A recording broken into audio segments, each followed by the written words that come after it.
To replace your ignition coil, first thing you want to do is, you see this connector right here, you have to depress it. You depress the pin. Okay, so once you've depressed this pin, then you can now pull out. You pull out, and once you've pulled out, what you should do next is to loosen out the bolt holding this. And to lose the bolt, then you would need a 10 millimeter wrench. Okay, this is a 10 millimeter wrench. Okay, so you loosen out by turning to the anti-clockwise. You lose out. It's easy, you can do it yourself without a mechanic or spending much.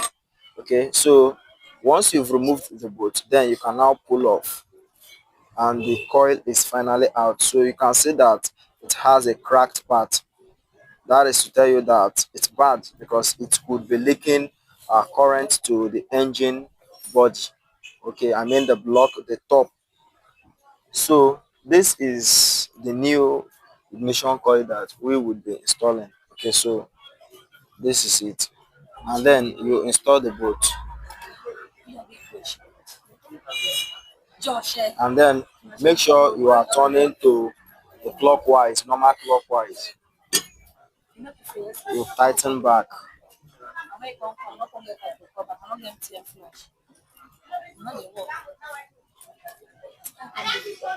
and once done, then you connect back the connector.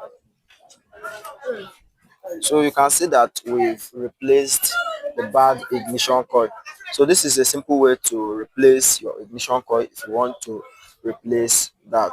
Check out the channel and you'll see a video on how to test if you have a bad ignition coil. So see you guys, watch out.